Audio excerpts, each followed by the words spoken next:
Hello and welcome to Off the Shelf, the voice of Transformers Collectors Club Australia. This is episode 24, bro.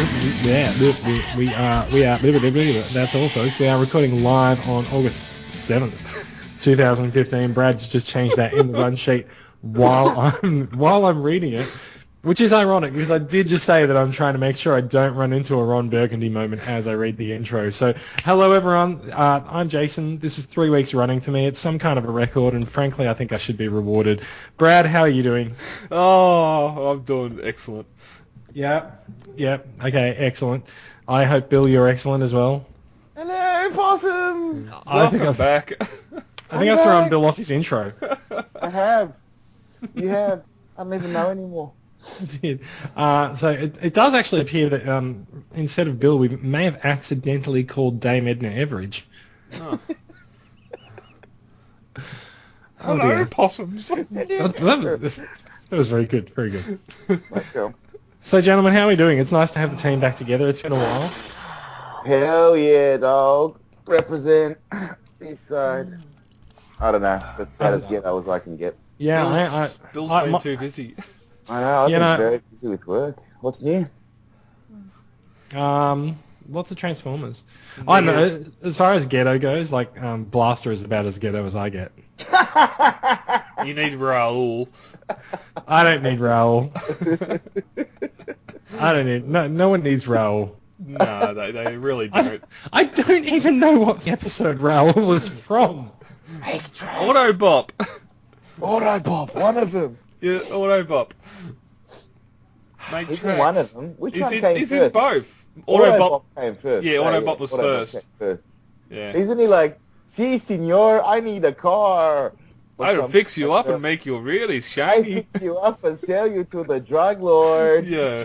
I think this is just proof that every cartoon from the 80s was racist in some way. Absolutely. Oh, good God, yeah. Yeah. Okay, so we've managed to get into the weeds early as usual. This is the Well. Voice of Transformers Collectors Club Australia. We are a podcast, believe it or not. If you are in Australia, you can find us on Facebook. International listeners, you can find us on the Off the Shelf Facebook page. The URL to that is in the show notes. And come and join the conversation on Twitter. You can search for Transformers Transformers CCA. That gets confusing. The online hub for TCCA can be found at offtheshelftcca.podbean.com, where you can also find links to our YouTube channel, Facebook group, and that's where our main discussions happen. So, come and join us. You can get in with all the fun and frivolity that we have every week in TCCA. Now, Australian users, Brad has a special message for you about becoming a paid and proud member of the group.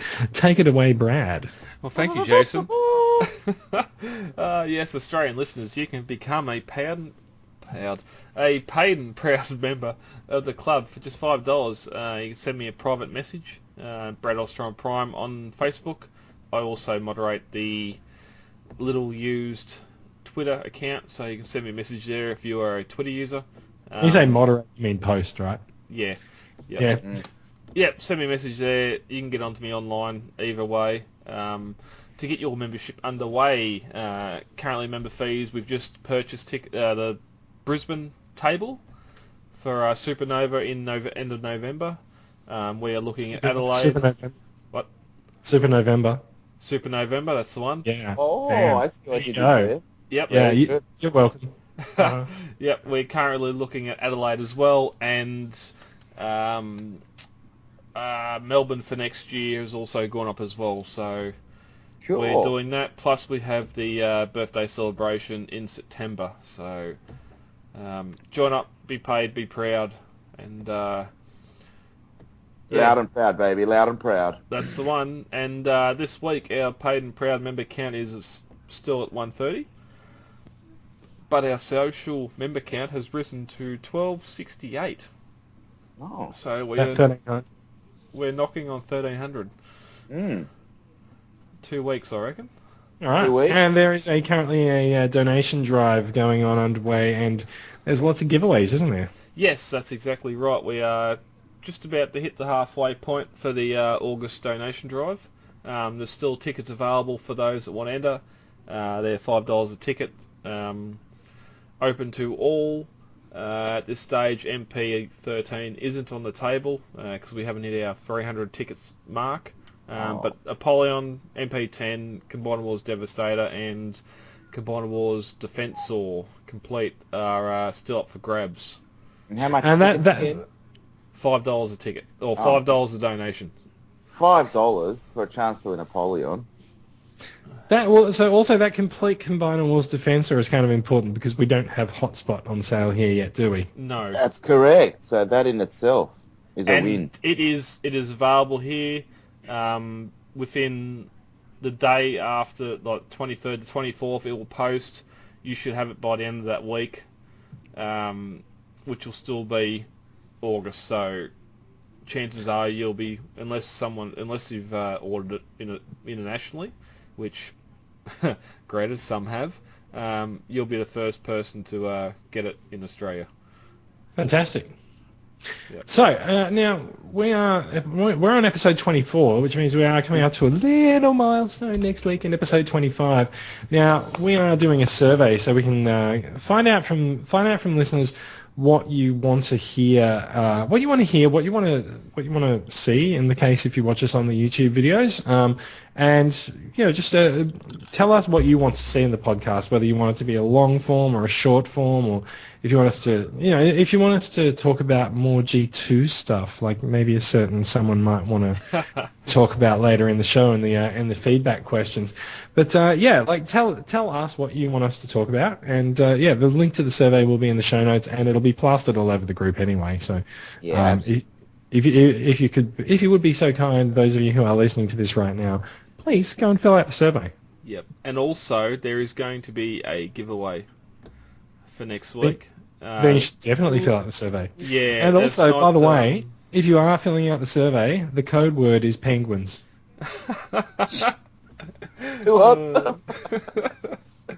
The survey is anonymous, so you can say what you want in it, and we will not know who you are, unfortunately. What? The survey's ominous. Abominous.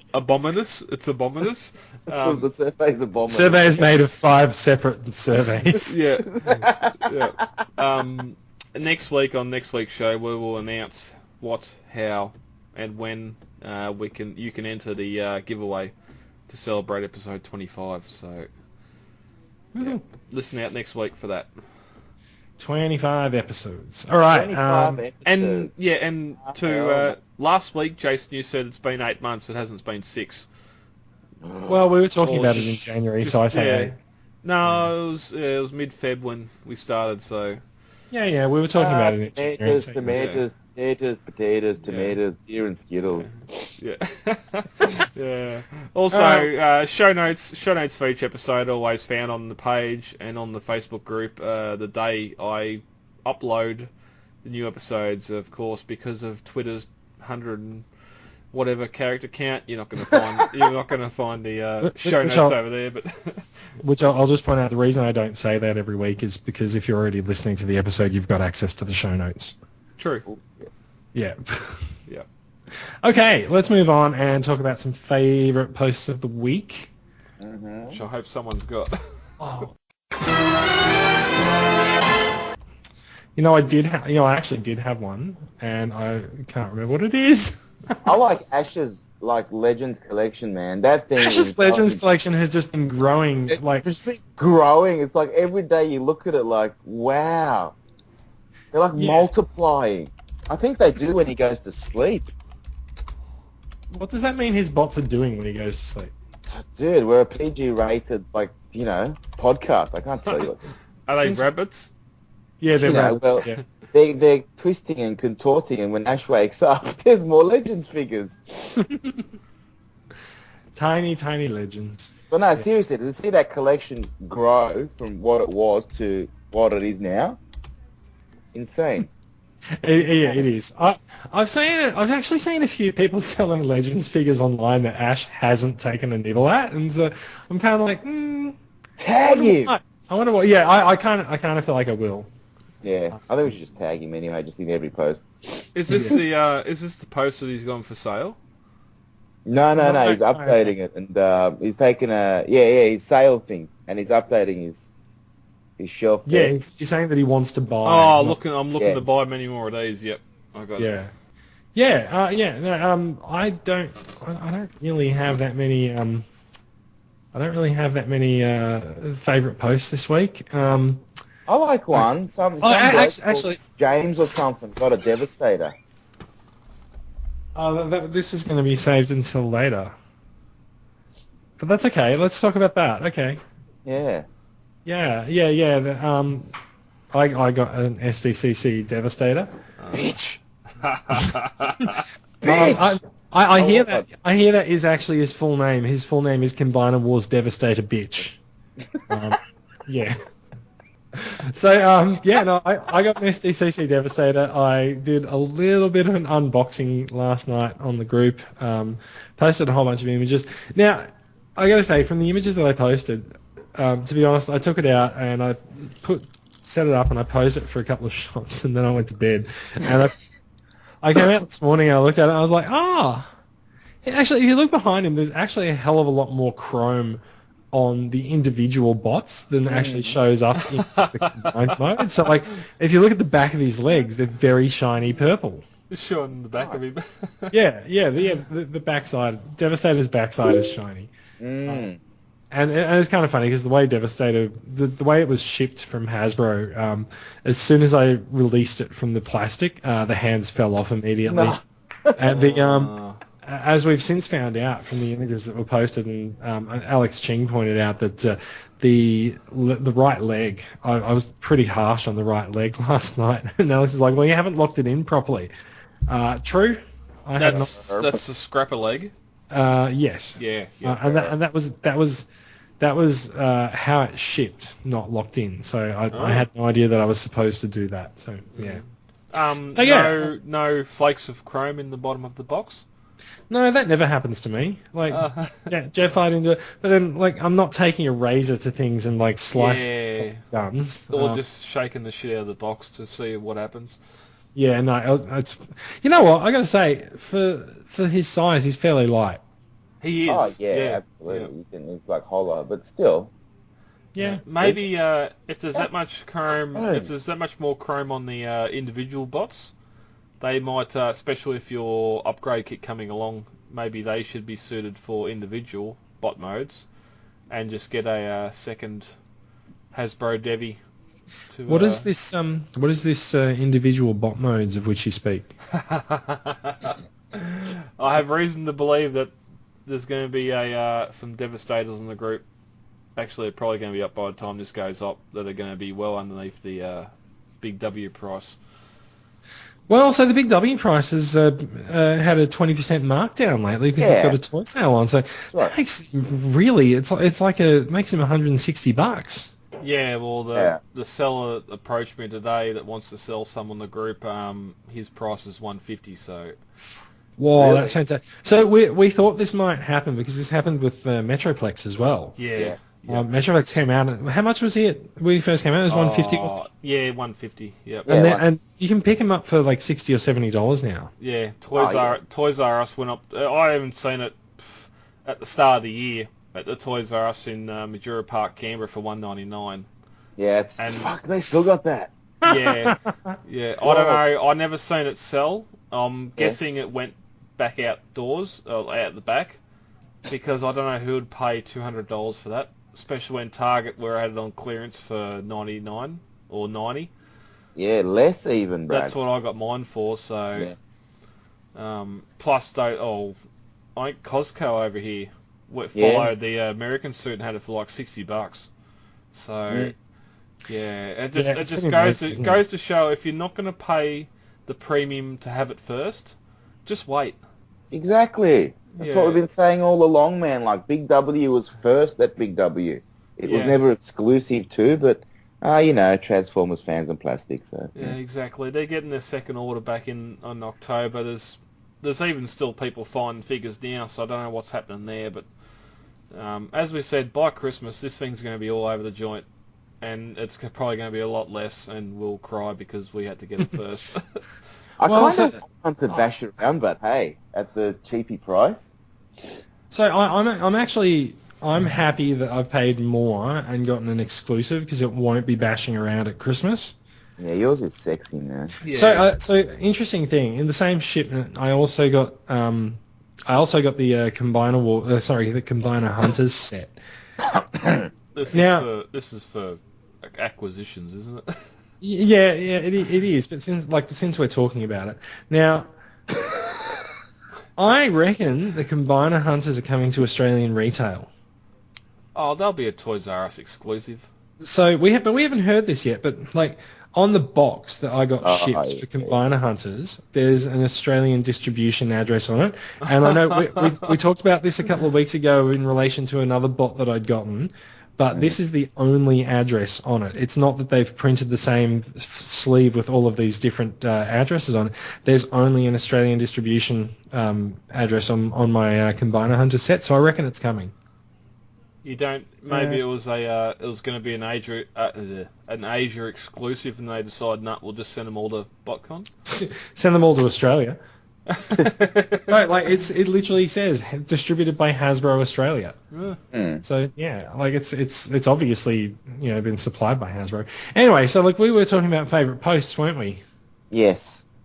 Bill, do you have a favourite post? It was Ash's one. Yeah. Are we all settling on Ash's post as our favourite?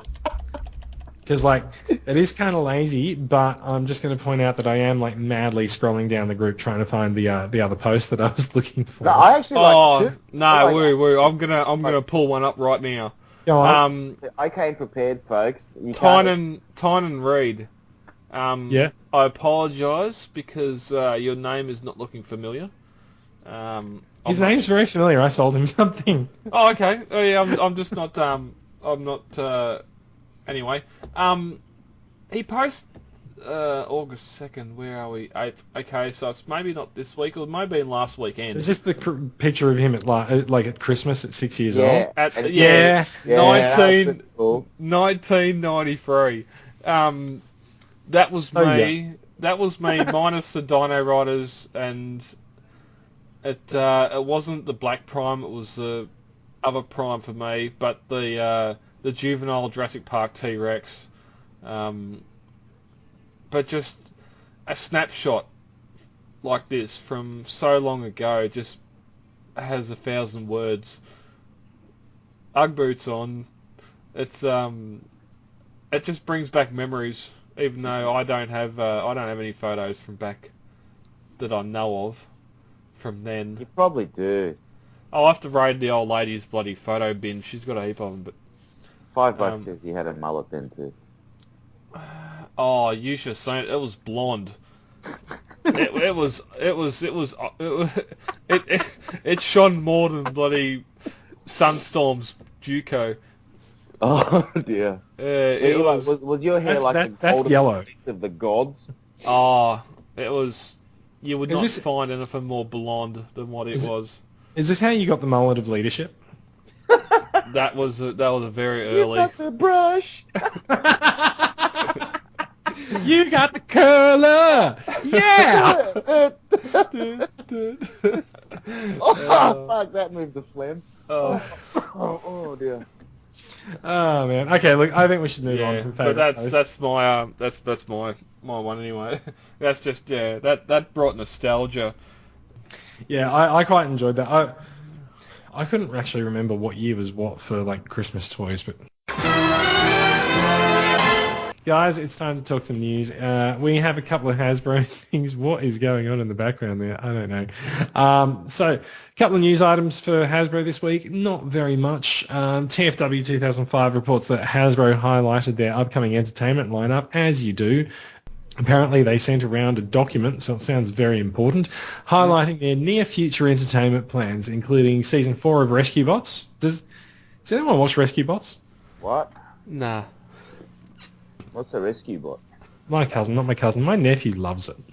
Oh, yeah. So he's gonna grow up and like move on to bigger Transformers toys. So well done to them. Well, that's exactly right. I've seen one episode. My young fella's got one of the figures, and that's the only one I'll let him buy. It's a stepping stone he doesn't need because he's been dealing with the movies and their figures and everything since, so Yeah. he didn't need that entry point. But I do understand that a lot of people are using that as an entry point for their children, so Yeah. good for you. So after Rescue Bots, you graduate up to Robots in Disguise at the moment, of course, which is coming back for season 2 in 2016. Apparently, there's been rumours that it was cancelled. No. No, it just hasn't been picked up for season 2 yet. Well, Hasbro is saying that it's planned, so I think it has been picked up. Yeah, I know they had ideas that were going to go into season 2. You've all heard this last week or the week before. There's been talk about Ultra Magnus and some of the Prime characters coming back. Yeah, but I mean, exactly. Literally, the news says planned for 2016 is season 2 of Robots in Disguise. Yeah, you can't get any more concrete than that.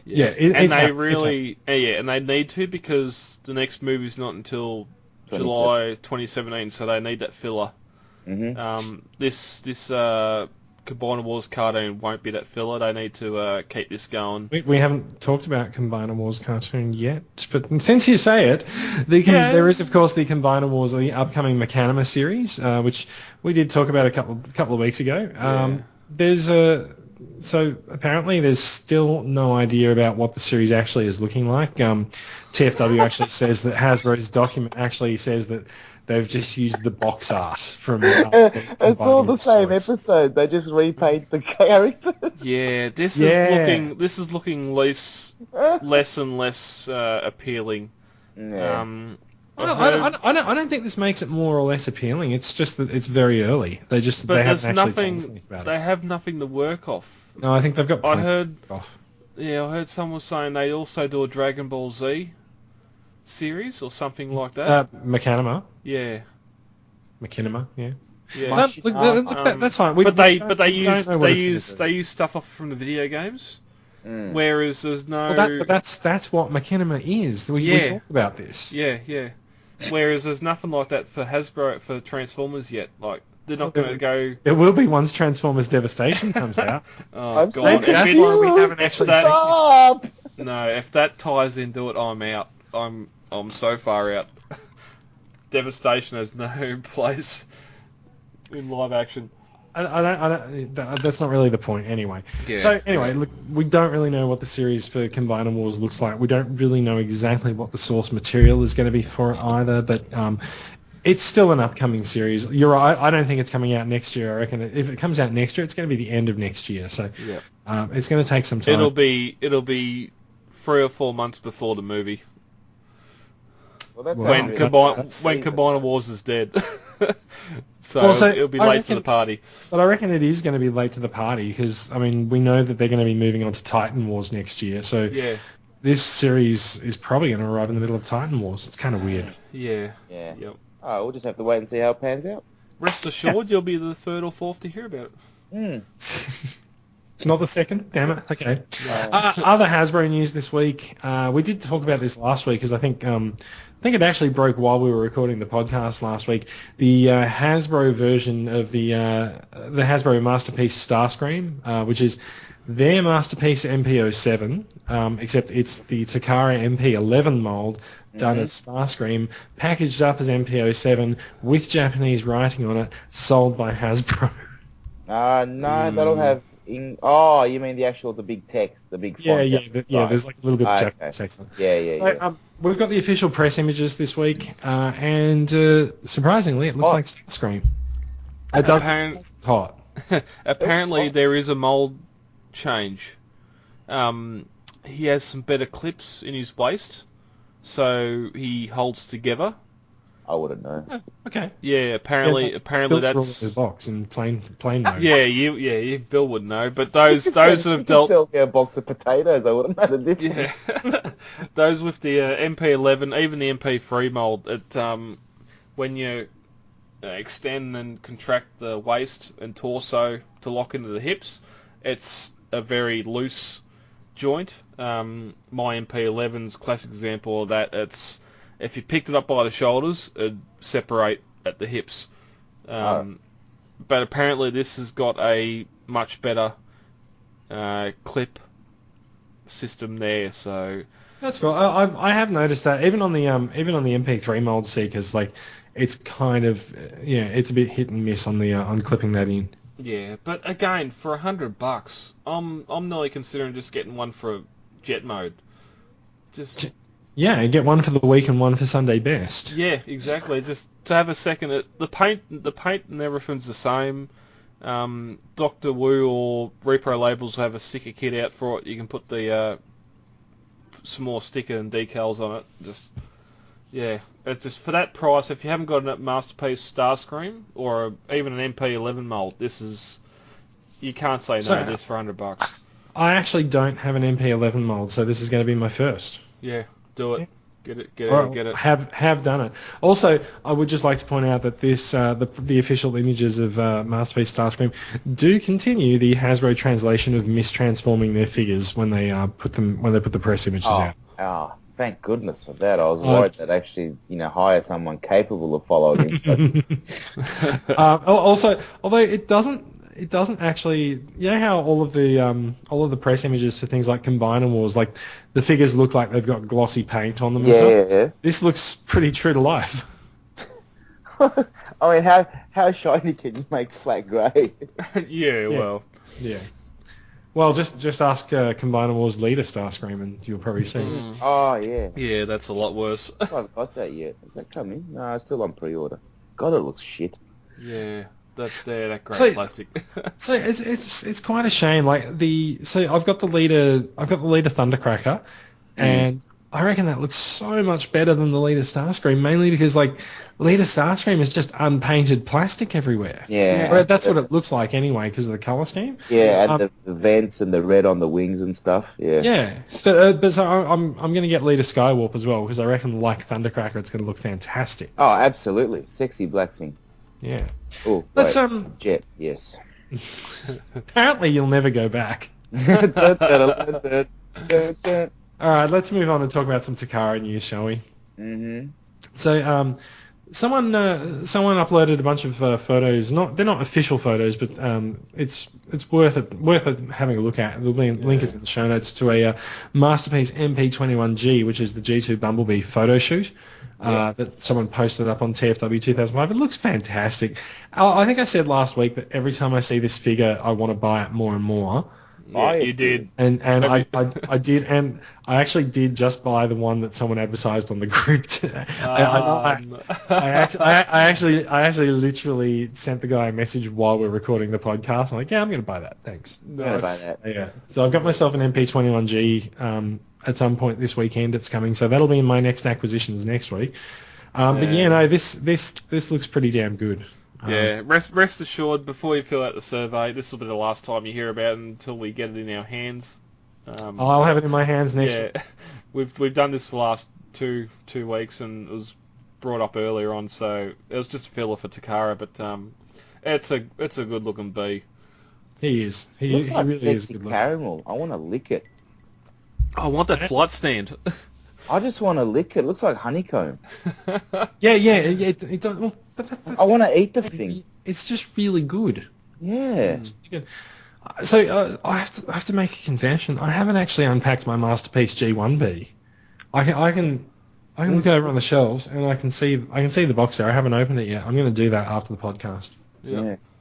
So yeah. All right. Look, that's surprised. It's a good little figure. Very, very clever. Very clever. Yeah. That is.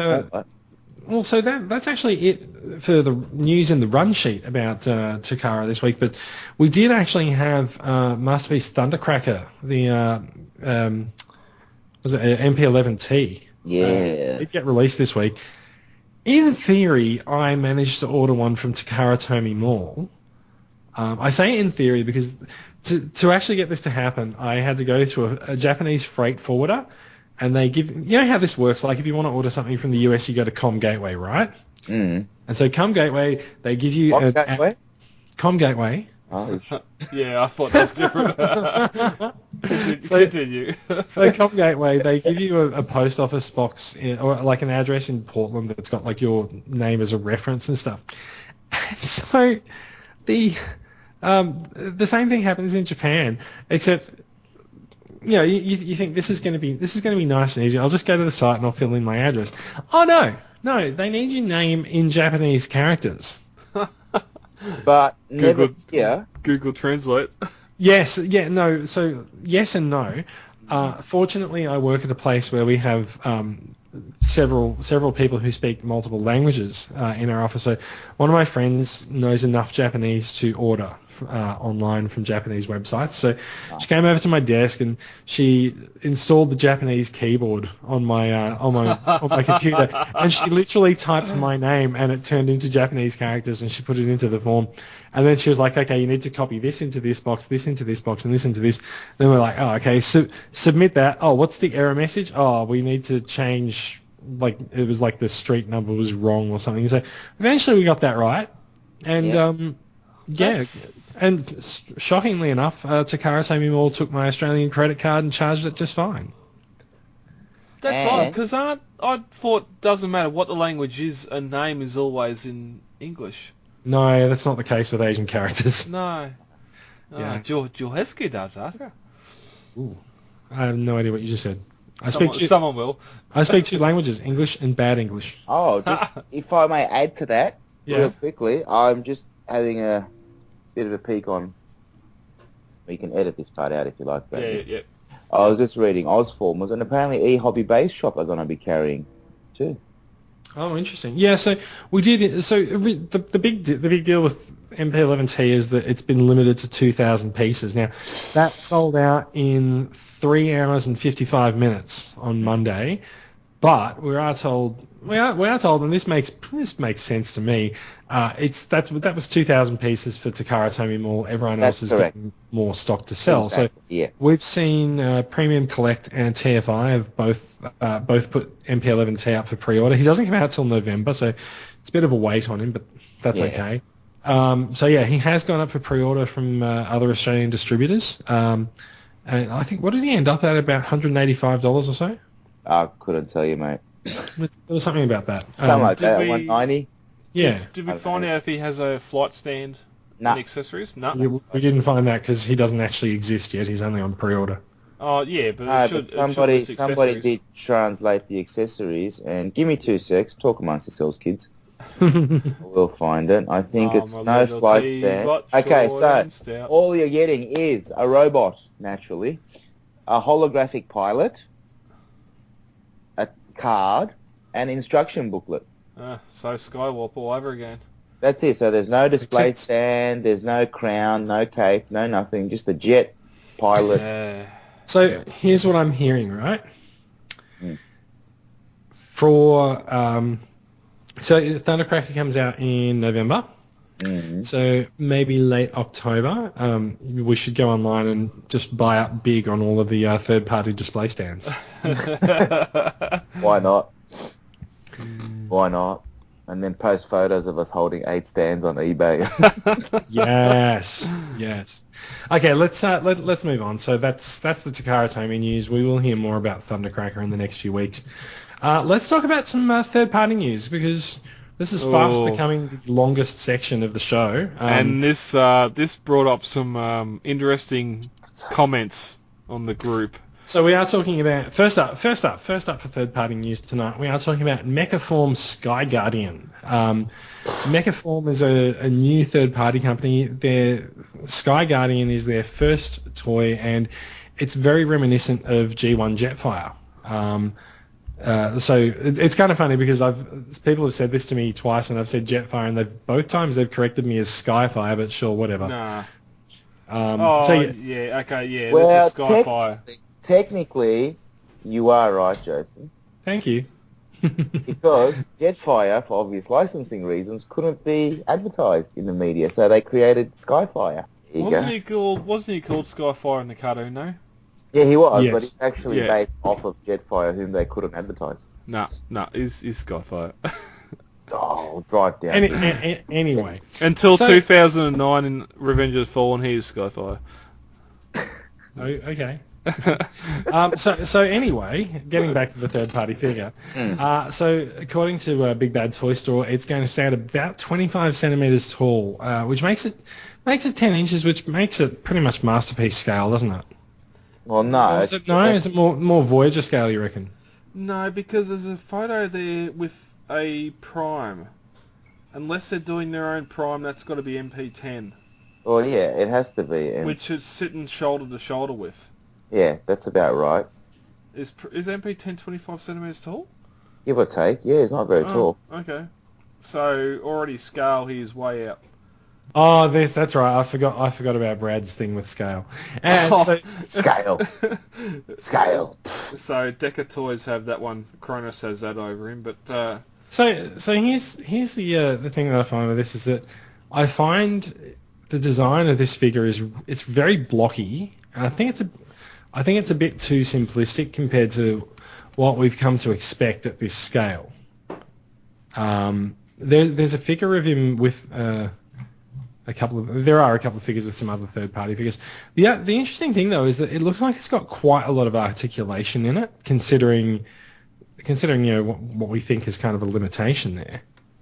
Well, it looks very simplistic, doesn't it? Overly simplistic. It does. It's very simple. It looks very simple, but I think there's a little bit of complexity hidden within it as well. Like there's there's obviously a lot of moving parts. Like there's swiveling hips and knees that move around, and there's just a lot of movement in all different parts of the body.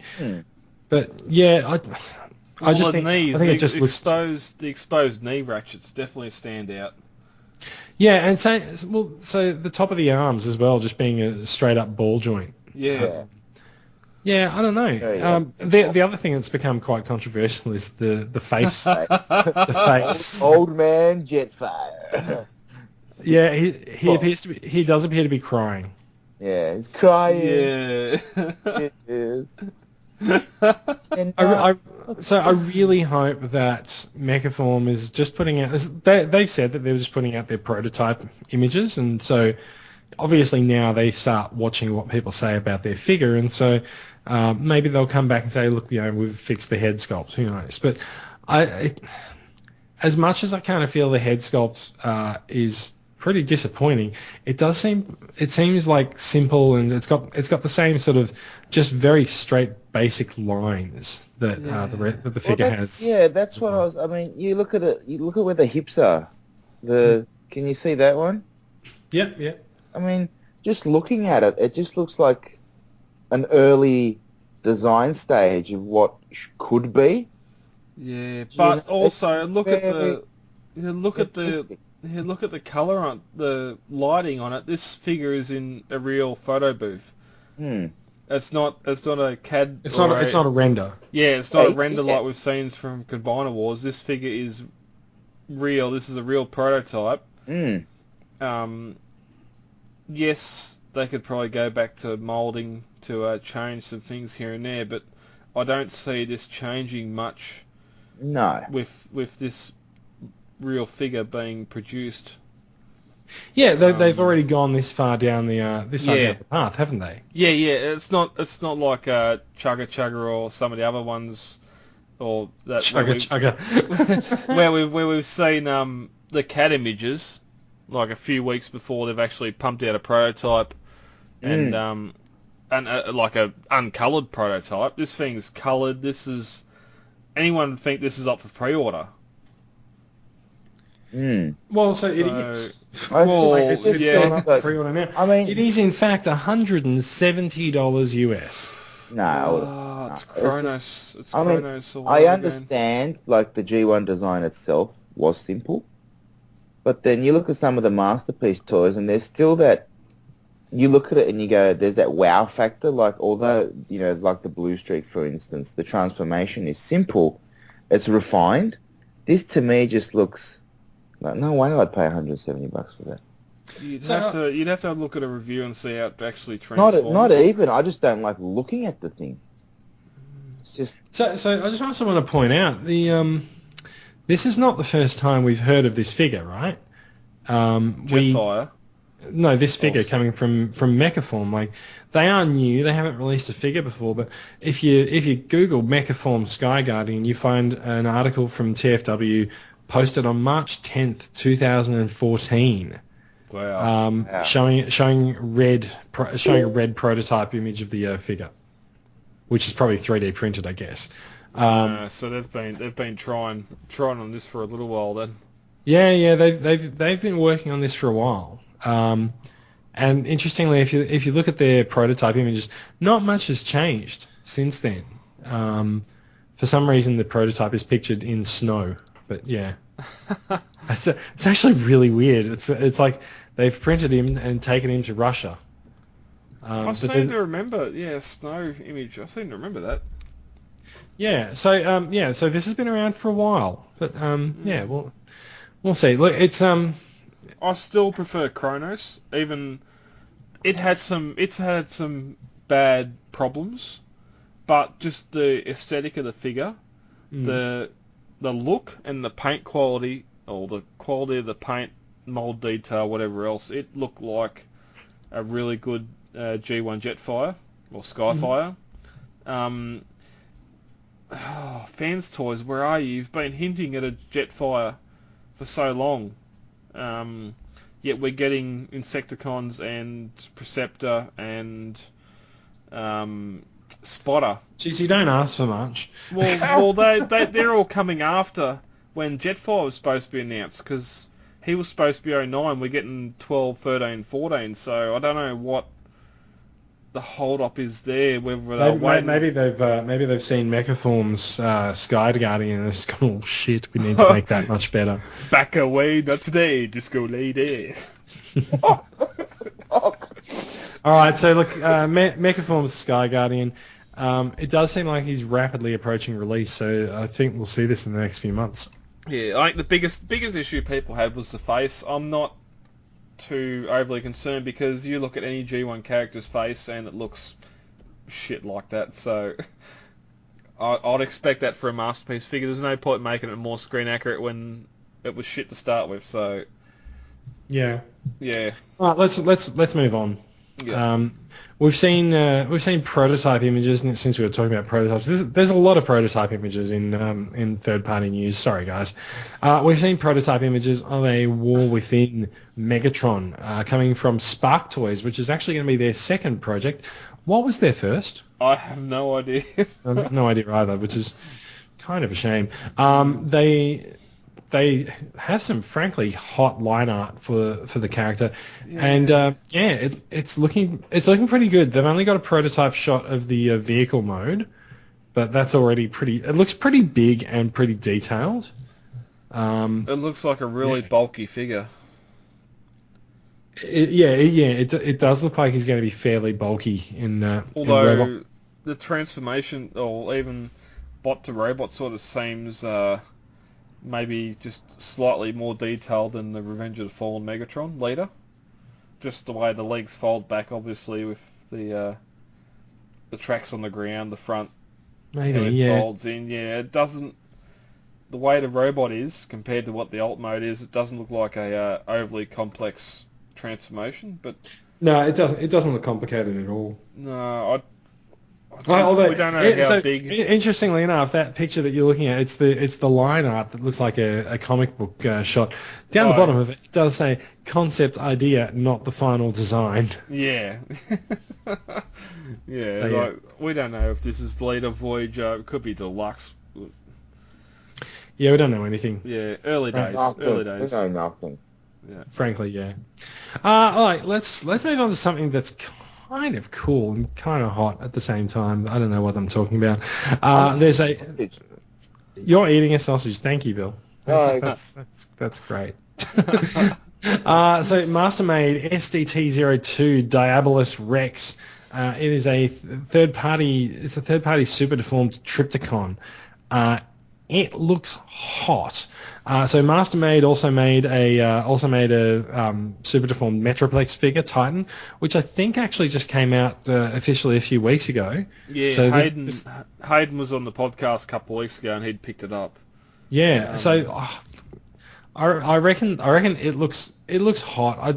I am more inclined to pick up Metroplex than Trypticon. But yeah, no, it looks really good. That's a tough one to pick between the two. This was Daniel's post last week, post of the week. Alex had posted early concept photos on the group. And we said then, this thing is armoured up to the teeth. It is kind of funny that you can see they've obviously taken the photographs of this prototype on a train. Yeah. So, it's like you can just see the guy's bag sitting in the background. Yeah, it's so out there. Yeah. It makes me wonder because my have they just taken a Zoid and modified it slightly to look like Trypticon?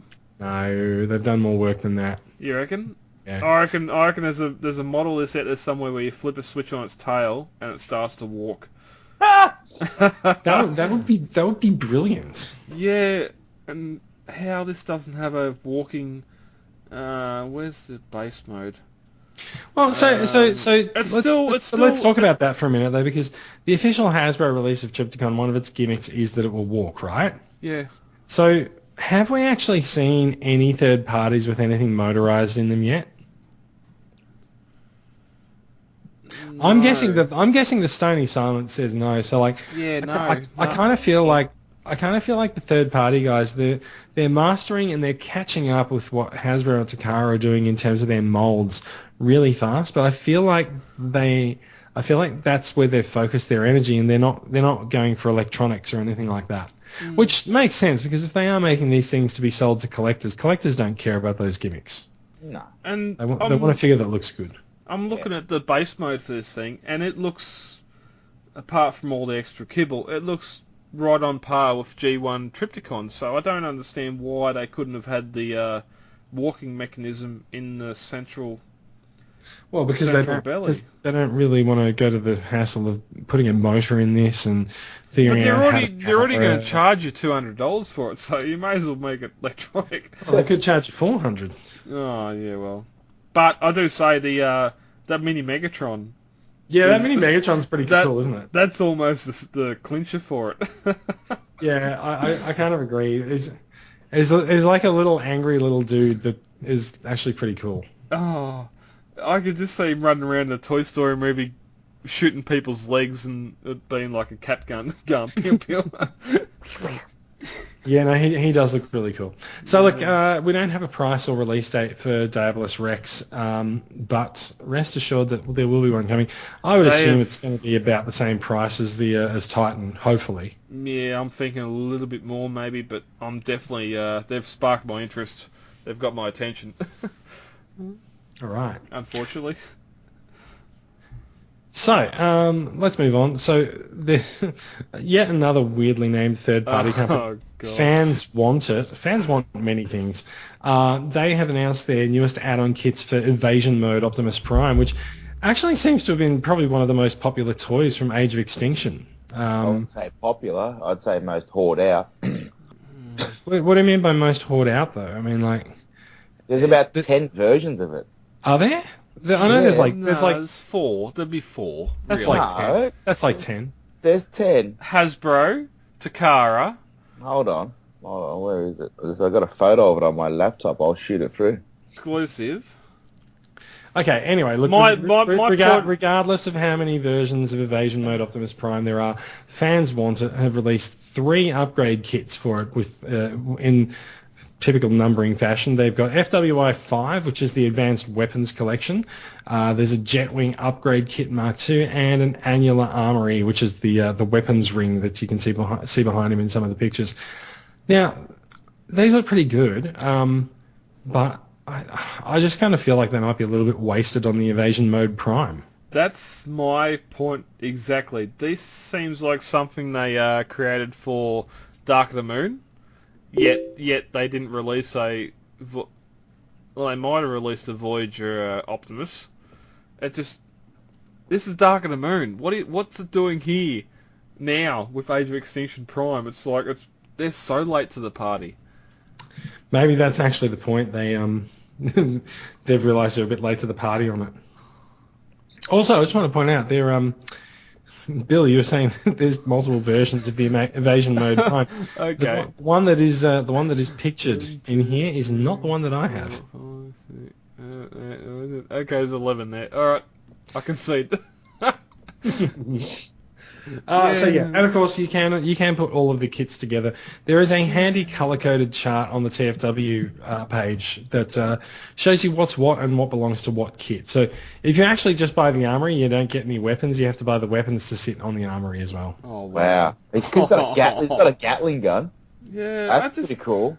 That's not. I can't help but feel that if Optimus Prime had a Gatling gun when the humans came to take him away from Mark Wahlberg's farm, actually, I'll just say Marky Mark's farm, things might have gone very differently. Well, that's their biggest mistake, you know what I mean? It's like, you're Ratchet, you're a super robot from another planet. You can take people out. That's right, but he's like, no, I must not hurt them, Optimus. Even though they blew my leg off, I'm not going to hurt you. God. That's my biggest issue with this is we see it in Dark of the Moon. Prime had it. This should be for the, and I'm pretty sure you could probably get the Voyager Dark of the Moon Prime, and all this stuff will still fit to its box fists. But they're universal 5mm ports, aren't they? Yeah. This is. I doubt we're going to hear from fans want it anymore. Because this just seems like a fan project that was in the making, and it's about 4 years too late. Maybe fans want it. Might come back with something fans want. I hope they don't listen to the podcast. That was nasty. What are they gonna do? You'd be surprised. No third-party kit for you. Look, Dad, Bubbles. Sorry. All right. Transbots Eligos, also known as their masterpiece Cyclonus. So we've got grey prototype shots. When we have already seen this painted, haven't we? Yeah. Sure we have, or was that a render? I thought it was painted, but I love how these companies are taking all of their prototypes out into the world now, and they're like here it is on a block of concrete in a construction yard. It's like the factory out the back of our It's out the back of our factory. It's not even that. It's someone's back doorstep. You reckon? It looks like a factory to me. Really? Oh, that's someone's back door. I see the welcome mat. You're quite right. Their backyard is in terrible condition. Look at the dirt. Wow, really? There's dirt next to their back doorstep. It's like last week was a return to the kitchen tabletop for Takara photos, and this week we're returning the third party images back to the third party back door. The back doorstep of the house. Someone's either smuggled the figure out and gone, I'll get 5 seconds of fame here by posting figures of it. Especially in jet mode, it's either mistransformed or it's not holding its transformation and bending in half. So I'm looking at that. It is a prototype, so I'm fine with that. If this is someone leaking X-Transbots figures, then X-Transbots, you really need to get something out there to prove that this is worth pre-ordering, because come on. It's a prototype. Like, this stuff is made of 3D printed plastic. It's not made to hold its own weight. Yeah, but it's not... No, but come on. That's seriously. There was nothing saying this was coming from X-Transbots either. It's... You know that jet photo? Yeah. Yeah. Am I the only one that looks at that and sees something out of a Cars movie? It's because of the gaff. It looks like a mouth.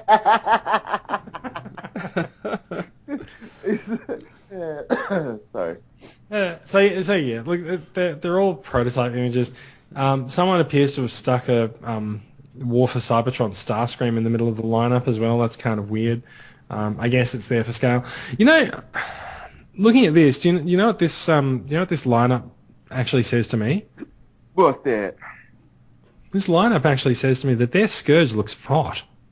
Really? I think it looks a bit too small. It looks way better than it has in all the other images where it was like way too shiny. Yeah, we're going to see that next, but I like the little Galvatron. Oh, we are too. Sorry, yes. Andress is also coming up. But Andress is their Scourge. Cyclonus is their Eligos is their Cyclonus. I'd like to see it a little bit taller. But then again, I can't recall from the movie where the sweeps come up to Cyclonus, but they're... But he's You not need to look at season 2.5. Yeah, all the movie would show it too when they reformat, but... I don't think he's that short, but... No, I don't. no, he's still a good-looking figure. And this is, finally, we're seeing third party doing Masterpiece scaled figures, yet in the Masterpiece aesthetic from the cartoon. Their cartoon, there is no over complication. Okay, I can't. Yeah, these figures are not over complicated. Yeah, absolutely. There's no extra panel rivets, bloody circuitry, all that crap that the for instance Mania King has. Yep. That's not... Mania King is an awesome looking figure, but I'm just saying, just these The big simplicity. Yeah, the big Masterpiece figures are the G1 figure upscaled. It's not and re-engineered for that scale. Yeah. It's not all the extra detail that we've seen from other companies. So I'm just going to say, right, this Cyclonus, I've seen pictures of it for the last few weeks, and I've been like, I don't really care.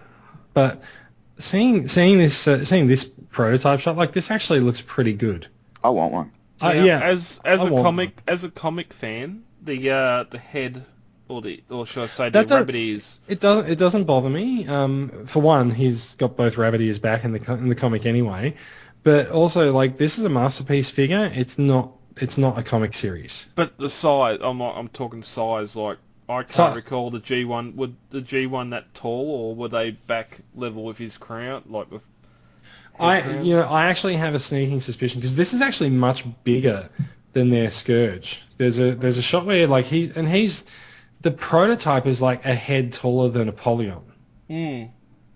So I actually reckon that this prototype is just a little bit oversized for their manufacturing. I reckon it'll be Scourge's size. I'm gonna drop a bombshell. I reckon this is going to scale with MP28 Galvatron. Okay. Not. Okay, don't take the number into account, but I reckon this will scale with Masterpiece Takara. But they all scale fine anyway, so it's like whatever. Yeah. But yeah, I let's not worry about scale comparisons with figures that don't exist. Yeah. He exists, but that's not my point. Like my point is that, like, it's a dud comparison. This come first, yeah. But it's a dud comparison. Scroll down a little bit more on the figures. He's got quite a bit of back kibble. Yeah. He's got a bit of a backpack on him. He's got some chunky feet though, so it's going to support that weight all right. But yeah, no, like from the front, looks pretty hot. I think he's okay. Yeah. Yeah, I don't know. I know Galvatron's coming, but I don't know if I want the rest of the 86 and onwards cast. Sort of Ultra Magnus is where that sort of desire stopped.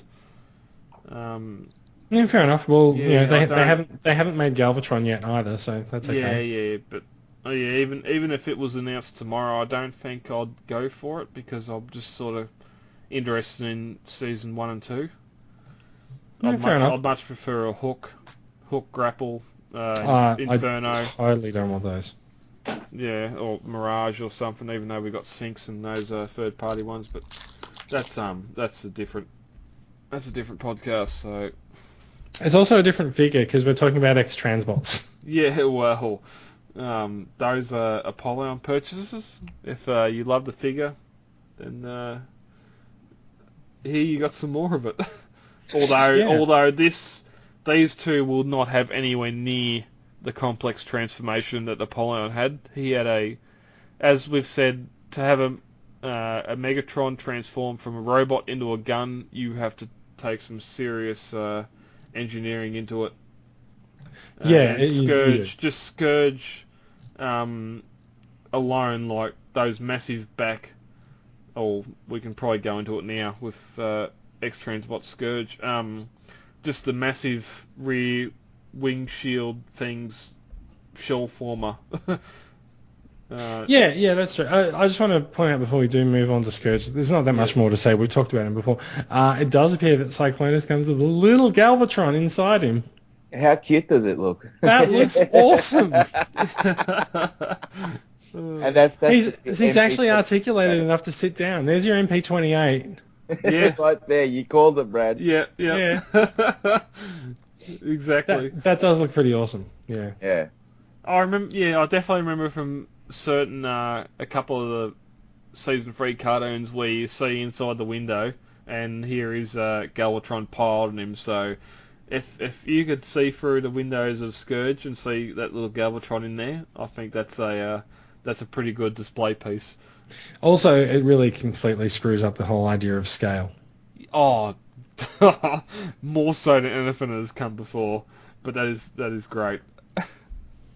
All right, so let's talk about Andress, which is their Scourge, the shell former. It's kind of interesting. Is like I was saying before, all the prototypes seem really, really shiny, but the version that we just saw, like photographed in the great, excuse me, in the great outdoors, the color looks so much better on him that way. They've got this glossy, shiny paint on the prototypes that I don't think goes very well with the toy figures that they're meant to line up with. You reckon that's natural light compared to the way they've got the photography booth set up?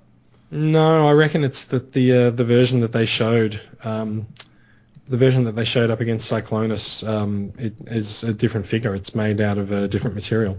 Oh, okay. Possibly. Because I think if I just go back there, yeah, it's totally a different figure than the one that we've seen photographs of for Andress, because he's got a shiny face, whereas this one is it looks a lot more man. It does actually still have an element of shininess to the dark blue portion on his chest, but still, also kind of weird. He puts the matrix in wrong. Yeah. kind of weird. Anyway, that's why it didn't work for you. No, it just seems a bit odd. What's the cone in his abdomen? I don't know. It looks like a giant poo emoji. Yeah. No, it's the key to the plasma energy chamber. Oh god. From the rebirth. Okay. Is that actually inside his abdomen? Oh yeah, it is. Yeah, just the way that the angle of the photograph, it looks like it might not fit, but yeah, that's okay. It's also good that Andress's abs appear to be made of weatherboarding. What, you need to dry those clothes? I do look forward to the Masterpiece Hills hoist. Yeah, I do find it funny that they've got him pictured with Ultra Magnus. Normally, a lot of these third-party companies will, as we've seen before, use their own figures. Yeah, use their own figures as scale. There's also a Thundercracker in there as well. Yeah, so No, but LED function on him.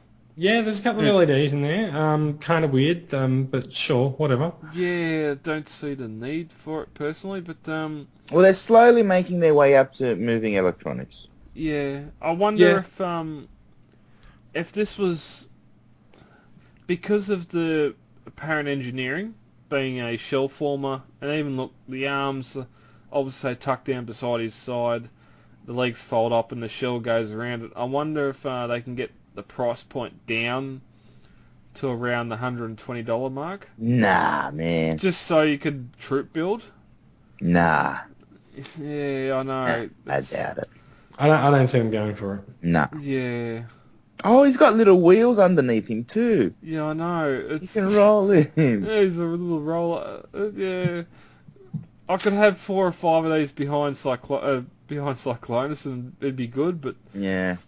Yeah, not if they're going to be over $150 each, which is a shame. They could have just, because of his engineering and what's involved, parts count that, they could have said, right, we're just going to do this for $100 so you can troop build it. Knowing what fans want to do, but I've never known a fan to do a troop build. Oh, like who does this? Viacons. Viacom. Yeah. Okay, I refuse to. I'm a Viacom denier because Viacons exist purely so that they had a disposable enemy that you can destroy with one shot in video games and in the cartoon. Mm-hmm. And in the later cartoons. I mean, Viacons did not exist in G1. Why do you need them now? Because bullets count. No, they don't. They're laser guns. Oh. Speaking of counting, you're going to be counting your dollars with Hot Toys. This sounds like an excellent segue. It sounds like an excellent segue into another controversial piece this week. Oh God! Hot Toys has made an Optimus Prime figure in a Starscream version. Actually, we did talk about this last week. No, we didn't. We've talked about it before, but yeah. Yeah, so it came up a few weeks ago. Hot Toys, bizarrely, for some reason, their market researchers told them that what people want is a G1 style Optimus Prime that looks perfect. That's like a perfect rendition of Optimus Prime from the cartoon. And for some reason, because this always happened in the cartoon, it must look like he's completely and utterly dismembered Starscream from head to toe and decided to wear his wings. There's also, today, we've had photos of the Megatron version, and... Does Megatron get to wear his wings as well? No, he's got he's got 2 cannons on each shoulder, plus a Megatron-type pistol in an arm. And a Megatron head. Yeah. I just realised what Hot Toys is doing. Hot Toys is doing Masterpiece Hero Mashers. Oh. And I think that might be your episode title. Hero Mashers. Oh, Lord. This is such... I've got some Hot Toys figures. Are you mad? Are you furious? I'm disappointed. Come on, be mad. Tell me you're mad. Of all the things they could have done, yes, MP10, you could make it fully die-cast with the sort of damaged paint and sort of paint it up and all that and sell off, and you'd nearly get my money. But to add all this Starscream and Megatron bits and all this shit, it doesn't seem... I've never understood this from the moment that it was announced why I would want Optimus Prime with Starscream wings. And I like that TFW is just a little bit diplomatic about it. They're like, what the reason for these add-on bits is unclear, but we can only speculate. Yeah. Well, again, I know there's some Hot Toys collectors on there as well, so they don't want to dig a hole, but... dig a hole for what? Who cares? Just tell us what you think. I don't like it. I know there's some people in the group today that posted when we put these photos up that they are keen for it. Yeah. I'd like to know why. I don't understand. I don't see... We're not saying opinions are like arseholes. Yeah, I think I've seen there was one opinion, best Prime ever. Yeah, that's fine. Like different strokes, man. It looks hot. Like it really does look amazing. I just don't understand the Starscream part. Yeah, and even the head sculpt looks off. I don't know. So there's been so many different renditions of Prime's head. Yeah. I think it looks fine. It is stylized, and like I don't really have too much of a problem with it. Mm. Yeah, you know what the head sculpt actually looks like, with the light up blue eyes. It actually looks like the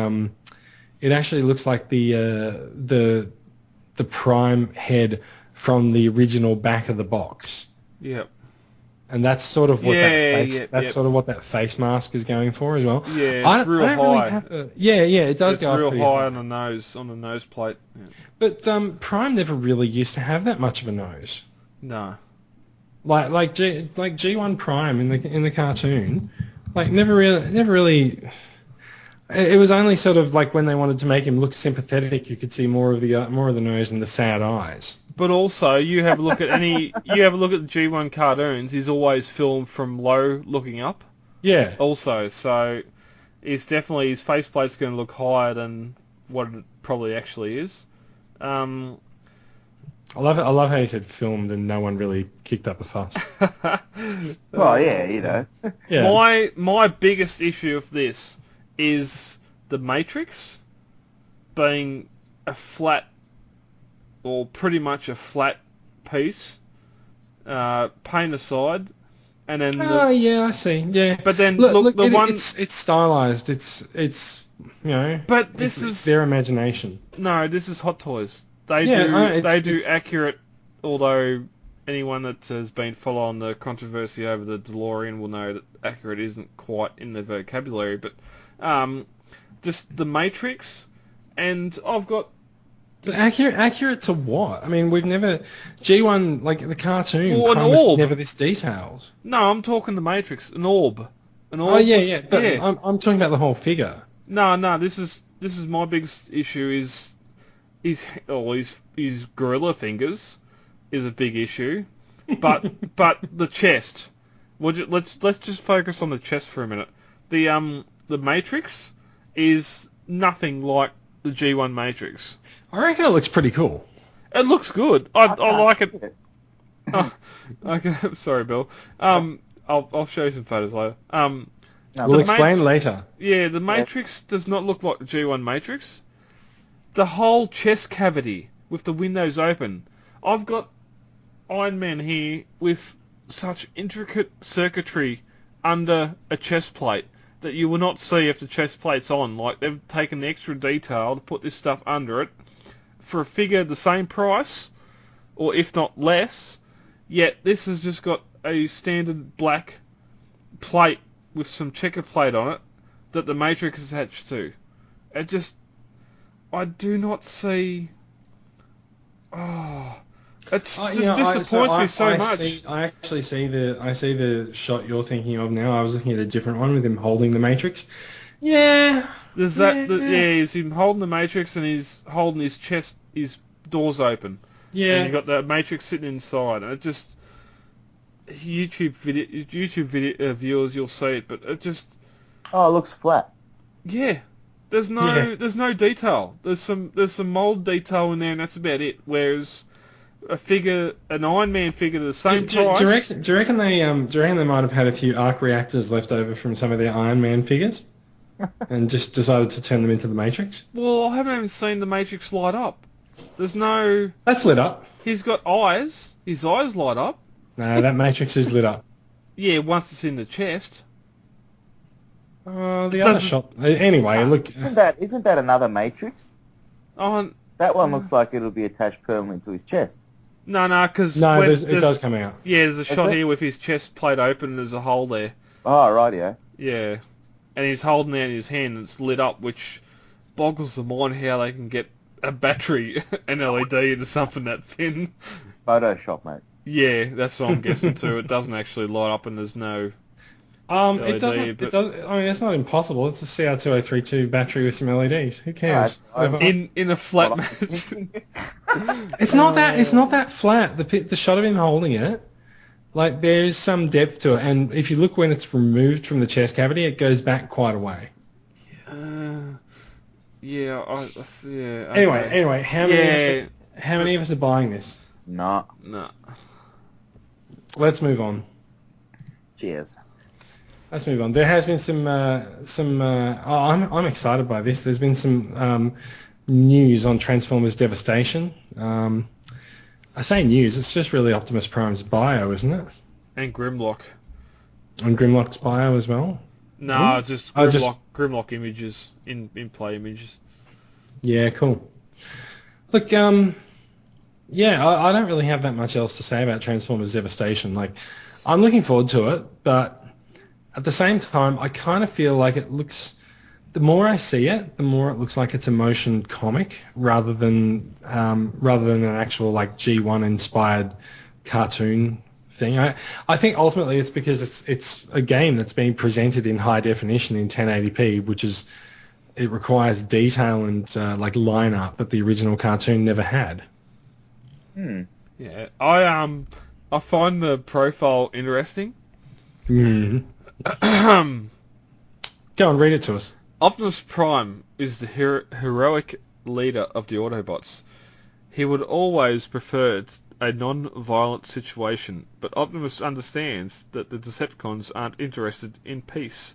So, his immense health and attack power allow him to drive right into the fray and subdue the enemy. What?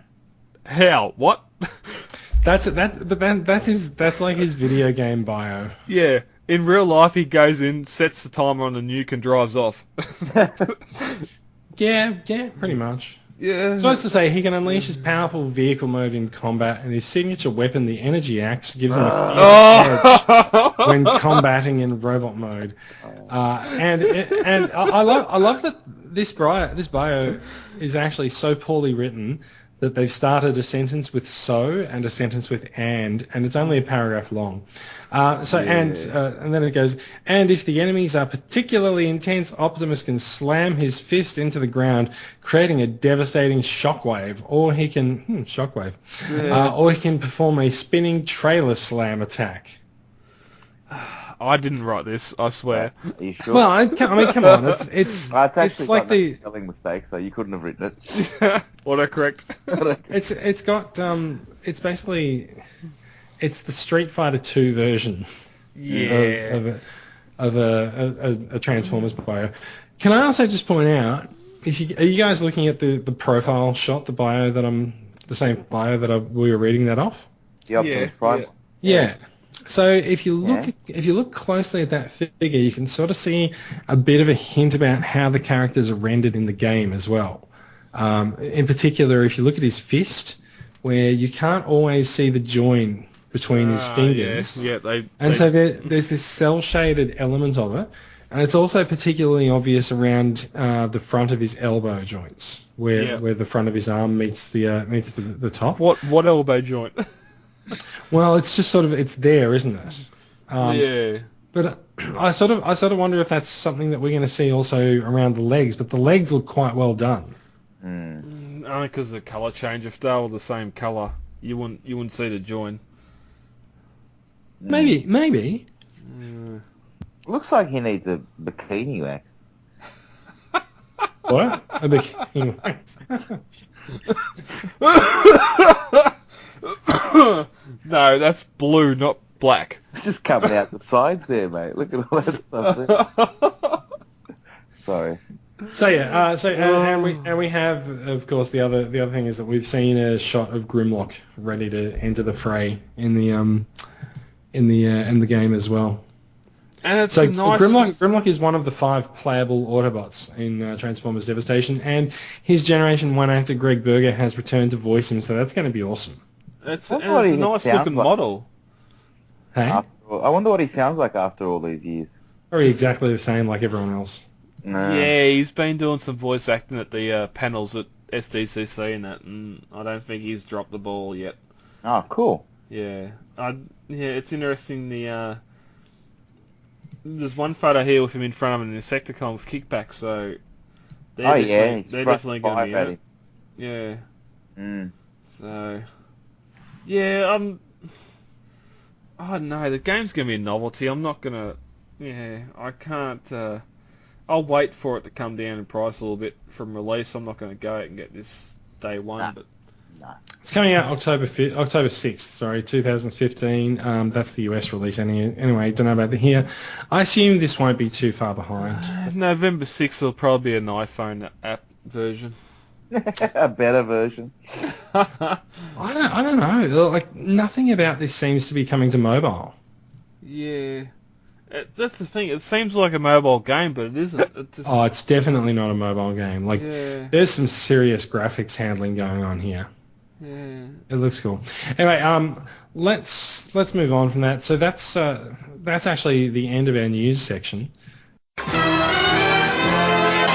What else we got? We've got new additions. Let's talk about new additions. We've actually talked about mine already, so I'm going to take a pass for this because I got SDCC Devastator and Combiner Hunters.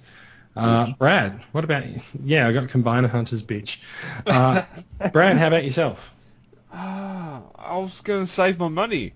Yet this week I had a good deal come up on a Planet X Kahless, which is the Force Cybertron Swoop, which last week we were talking about the Force Cybertron Vulcan, I think it was, which is their Grimlock. Yeah, so my Planet X purchases have begun. No. I don't want to go any further than this, but we'll see what happens by next week. It's their Swoop. It's a great little figure. It's about deluxe size. It cost me just over $100 for a deluxe, which is a little bit less than what it's going for on eBay at the moment. So, which is why I bit the bullet and decided to get it. Helping a friend out in the States. So, yeah, I'll get it. It might perch on top of me for Cybertron Grimlock for a while until I can get the rest. We'll see what the prices do on them, but yeah, that was my only one for the week. Cool. How about you, Bill?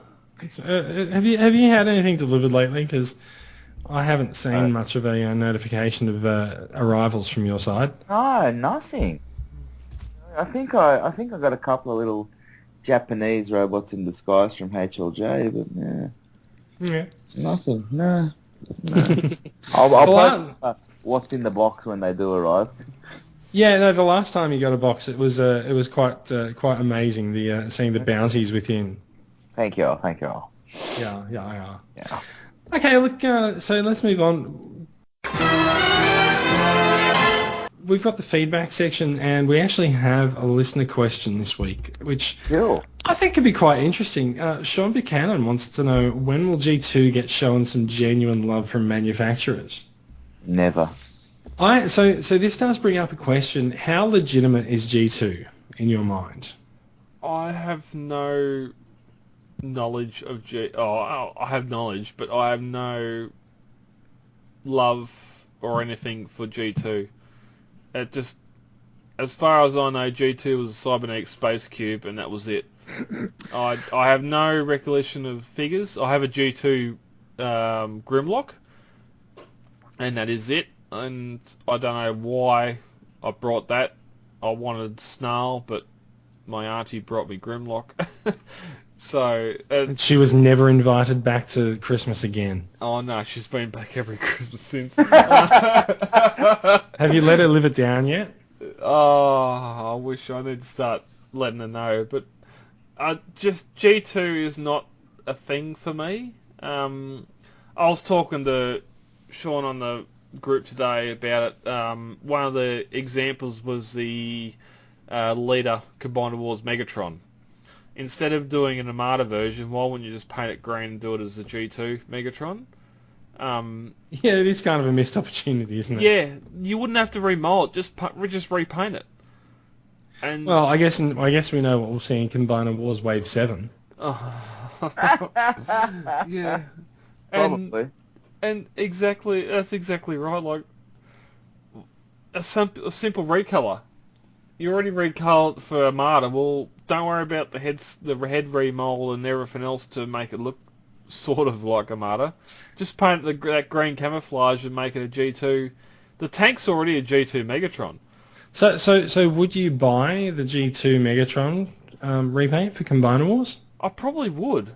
I won't buy the Armada version because I have absolutely no stigma for that. But just having another green tank and the green Megatron, I probably would. Or I probably would have brought that if I couldn't find the G1 version, because I've got Apollyon now, so I don't have... Originally that Armada was going to be my Masterpiece Megatron in my collection, but now I've got Apollyon coming. I could quite easily do the G2 version. And as I was saying to Sean today, the biggest issue with them repainting everything into G2 colours is the retail stores have to buy it to sell. Yeah, that's a good point. Yeah, and I'm going to didn't Toys R Us say that like they got just a random assortment of leader Megatrons? Because like if you went and ordered the Combiner Wars leader Megatron online, they were just like, well, it's whichever one we pull out of the box. Oh yeah, there's one of each in each box, but that's just them being lazy. Yeah, and the TRU I went to, it was all, I think it was free, the Armada ones in there and no G1 versions. I have seen a lot of G1 versions coming back into stock, because there was a time where you found it quite difficult to find one. Well, now, not last Tuesday, Tuesday before, when my local Target, and it was stocked with them. And I haven't seen anything since, or like beforehand, of any Wave 2, 3, whatever. The Legends, Wave 3 Legends turned up in the week after the Megatron, the Armada Megatron turned up in stock. To turn around and say, right, well, all the Combined Wars Legends, let's do a second recolor in G2 colours. Well, the stores have to buy them to stock on shelves, and already the stores in Australia are not buying every single figure that Hasbro listing. They're only buying a certain assortment of each figures because they've still got movie figures hanging on shelves that aren't selling, so they're not going to go all in on a new line. And I'm going to do this test tomorrow with the Mashers, or Mashams, whatever they are, because I know they're at Target, and just see, I'll say right to the young fella, what do you want to buy? You want to buy this, that, or that, and see what he picks. Whether there's he knows who G1 Soundwave is, because I know he's one of the main Masher teams, but then you got, I think there's a Rodimus and a Prime or something else as well, so it just, yeah, kids were going, as long as kids can have a figure, I don't think they care about what colour it is. Unfortunately, we're the lesser on the scale, and yeah. So we haven't really answered the question about G2, like as you see it. I mean, so Bill, you said that G2 is not really something that you consider, is it? Oh, look, for me it was, yeah, you know, it had some good toys in there. You know, I quite like the Cyber Jets. Remember the colour-changing cars? Well, AG2. Yeah. Oh. Yeah, so, see, this is kind of the thing. Like, for me, G2 seems like it's kind of a mishmash. The toy line was half weird colour repaints of G1 toys, and it's like, well, let's try painting Grimlock pink. Yeah, blue. Sure, I'm sure pink was molded as a colour. Oh no. Anyway, whatever. But half of it is recolors of G1 toys, and the other half of it is actually some interesting looking figures like the Cyber Jets. Yeah, or the laser rods. Remember those 4 hot rods with the, you know? No, I don't. Yeah, you know, the Rotor Force that had like the spinning blades and stuff. And wow. So this is the thing, is that like G2 had a massive disconnect between the cartoon, because the cartoon was just G1 repackaged. And the Cyber, yeah.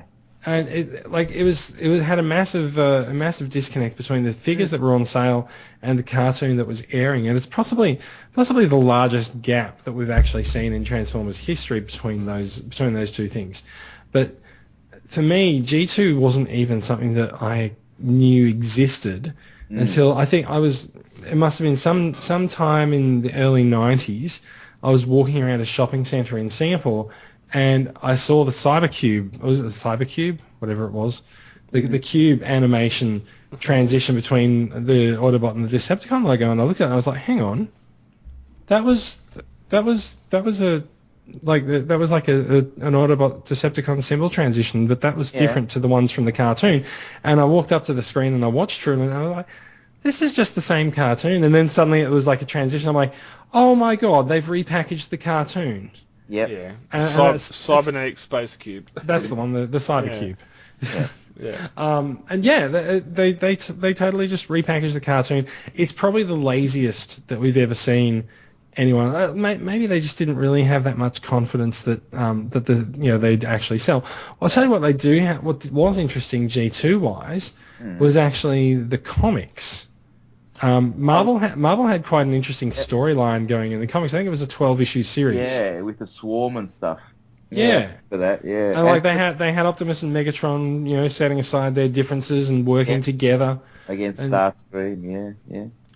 Yeah, I thought that was quite good. I think they also tied the G.I. Joe stuff back into it again, didn't they? So they should. I can't remember. It's actually been years. I remember I remember Jax was punching Prime so hard his face literally fell off.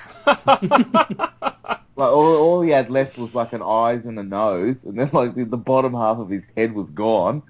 But and then, Prime... I seem to think that Megatron's tank mode was actually like something from the Cobra engineered for him. I can't remember. But they done that. Well, there was one episode where Cobra rebuilt Megatron in tank mode. When you say episode of what? No, sorry. What the hell is that? There was a comic issue where they rebuilt Megatron. So G2. Yeah. That's where the G2 Megatron tank come from, if memory serves. So that's what I'm saying. It involves Cobra. Yeah. Which is why if they're going to do a G2 Megatron, then they do a Headmaster or a Target Master as Cobra Commander. Or I don't want to go that far. I don't want to go that far. I'm fine with them like crossing over in the comics, but like I don't. G.I. Joe's dead. G.I. Joe's dead. It doesn't exist anymore. G.I. Joe's not dead. It's dead. It's dead. It's about to. It's on its last legs. Okay, right. What is that noise? What noise? Bill, what are you doing? What are you eating? Tim Tam. Did you bring enough for everyone? I did. I take a bite from the top and take a bite from the bottom. I dip it in the coffee and use it as a stronger. Okay, all right. So for me, G2 was not. I didn't even realize there were G2 toys until much later, and at the time, I only ever really saw the cartoon and not the. Well, I only ever really saw the recolored figures, so I didn't really consider it that much of a that much of a priority. But it's only now that I've sort of looked around at figures that are up on auctions on eBay and stuff that I realised that there's actually quite a deep catalogue of characters there. Yeah. Well, that's right. I can only recall G2 Dinobots. Mm-hmm. That's the only G2 figures I've ever seen. Aerial bots. You got the Batacons. Yeah, and then the recent eBay auctions with like the G2 Metasaur. Yeah, and all that did happen. Like just learning that those were product samples sent out to stores and it was never actually released. Like that's it's good to learn all that. We had the GoBots here. Remember that? Yeah, I don't have $20,000 to pay for it. But little GoBots, the old little ones. Yeah, had those. Yeah, nice toys, but like.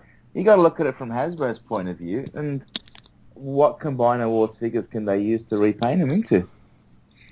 Oh, they'll work something. If they're bringing Skylunks, if they're bringing Skylunk back, then I don't think anything's off the table. But yeah, like I mean, it is definitely the repaint wars. That's what it's. Oh, they've got to be making a killing off this. I don't know, but like I mean, if they keep rehashing the same thing, we haven't got much to go. We're halfway there. we know it's coming. It ends in Scattershot. Yeah. Once Scattershot's done, it's Titan Wars, and we get repainted Metroplex. Repainted Metroplex. Yeah, I want to see what this Astro Train looks like. That'll be an interesting one, and probably come from that space shuttle. Yeah. Well, it's got to be. I reckon it's got to be Skylinks minus the pull apart. Like, I reckon Skylinks is going to play a big part in the Astro Train mold. I think it's just another Alpha Bravo with wings. Why wasn't that part of bloody Combaticons? Oh dear. Yeah, but G2. It's as I said to him. You could put the same figure. You put that for example, Lettercast Megatron, 3 different molds on the shelf, and I don't think the kid's going to matter what version he gets, because they're not going to see the cartoon that figure belongs to. They're just going to go off the brighter colour, which, yes, probably the G2 Megatron's going to be brighter than the Armada or the G1 Megatron. But retail stores are not buying in those extra figures. So if Hasbro's turned around and said, right, we're going to release,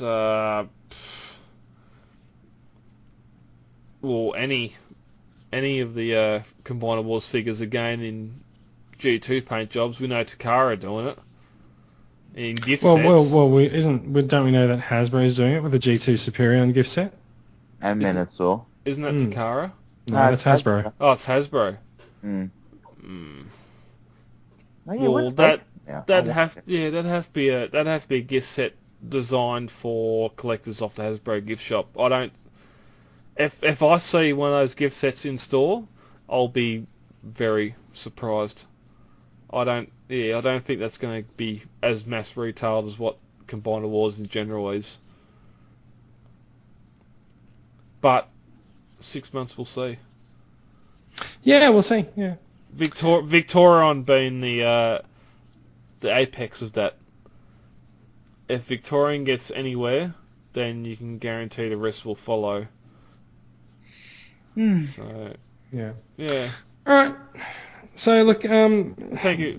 In terms of G2 getting shown love from manufacturers, maybe a little bit from Hasbro in terms of some repaints, but I don't see them revisiting it very much. No. Maybe just a few nods here and there. I think we see more G2 love from third parties actually. Yeah. And Diaclone. yeah, it's kind of weird. Yeah. All right, look, that is the end of the listener feedback. I think we're at the end of the podcast. Yep. I ask with that raised inflection at the end of my question to indicate that it is a question. I'm Ron Burgundy. All right. Look, thank you for listening, everyone. Just some housekeeping notes. We are on iTunes. You don't have to get us from iTunes, especially if, like me, you don't use iTunes. But if you do have an iTunes app on your computer, please open it up, head into the podcast section, and give us a review. It's just nice. We like to get some reviews on iTunes. Hopefully Apple might feature us. Just look for the Proud Aussie Autobot, and you'll be able to find us. There is a link in the show notes as well. And also, by a lot of effort from Brad, the podcast is actually going up on YouTube with visual indications of what we are talking about. So do a search for TCCA on YouTube and subscribe to the channel, and you'll see everything that we talk about while you listen. Yep, 22 is done, 23 will be finished tomorrow, and they'll both be uploaded, so we'll be up to date. Great. Now, thank you for listening, everyone. And you can find us all in the Facebook group. Is there anything specifically we need to tell anyone about how to find us? I think we're all pretty easy to find these days. Yeah. If you're on the group, you know where to find me. Yeah. And if you are listening internationally, offthelshelftcca.podbean.com is the current address of the podcast site. We are looking at changing that and giving it its own domain name in the future, but for now that will work, and we'll make sure that it continues to work.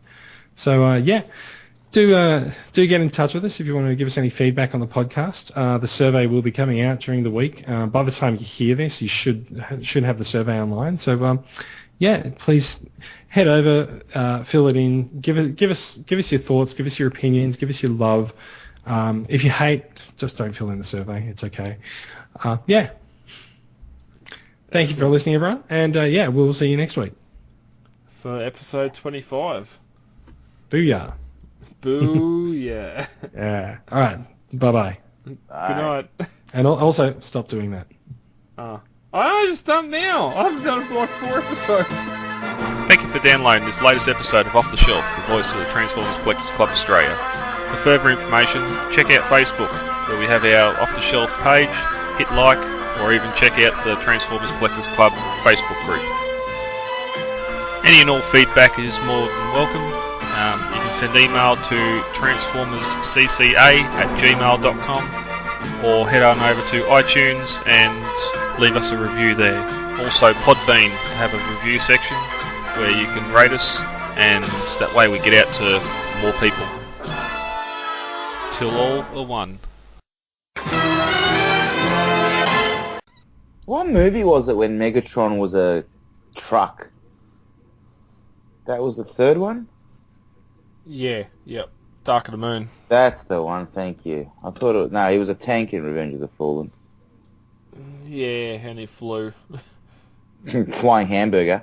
Yeah. I'm sure I've told this story, right? When Transformers the movie first came out here, I was it came out on school holidays. I was visiting my grandparents in Rockhampton, and the local paper ran a colouring competition with like the line art of the poster, and it was like, you have to colour this in to win a ticket to see the movie. And so like I spent all afternoon colouring it in as best as I could and making sure I stayed inside the lines, and I won a ticket to see the movie. Well, I won 2 tickets to see the movie, so like I dragged Mum with me. But yeah. I don't think I've ever paid to see Transformers the movie at the movies. Now, my brother took me when I watched the original. 86, yeah? Huh? Yeah, and then... that's the one I was talking about. Yeah, remember when Young Einstein came out? Yeah. Oh, God. Yeah, remember Yahoo Serious? Right? Full Beats to the Bar. Yeah. Yeah. Cotties were having a buy one, get one free movie tickets, so we'd go around we'd rip off all the tickets off the cordial bottles and just pay for, only pay for one ticket. Roll and rock. I know someone who does this with Coke bottles right now. Like he gets Coke rewards. Man, I built my homemade guitar. What? It was some stupid Kmart guitar that I actually chopped up and put dials and knobs and gizmos and everything on just to reenact that scene. I'm pulling the power out of an atomic weapon. I'm just going to point out, international listeners probably have no idea what we're talking about, in which case I highly suggest that you Google Young Einstein. Yeah. Google is your friend. Google Young Einstein and then find a way to hire the movie or see it come hell or high water, because it is kind of an Australian classic, even though we might have disowned it. But we might have disowned any movie by Yahoo Serious. I think it's definitely it's definitely the one. Between it and Reckless Kelly, I think it's the better watchable. Yeah, that whole where he goes to America, Reckless Kelly just sort of drags really bad. All the Australian stuff's good, but yeah, Can I like bring the mood down a little bit? Don't say bad eggs. Or no. Whatever it is. I googled Yahoo Serious a couple of months ago. Don't tell me he's dead. No, but he's like 60. What? It would be. Yeah. He's like really old. Wow. I mean, everyone's googling Yahoo Serious. He's 62. Wow. Uh-huh. When was Young Einstein done? 1988. 88. He looks about 20. Oh shit. No, he looks 30. I mean, he looks like he's in his 20s, so, that's makeup. He's in his 30s, so yeah. Well, no, he'd be approaching 40. Well, so he's in his 30s. Oh, God. I think I found the greatest video clip ever.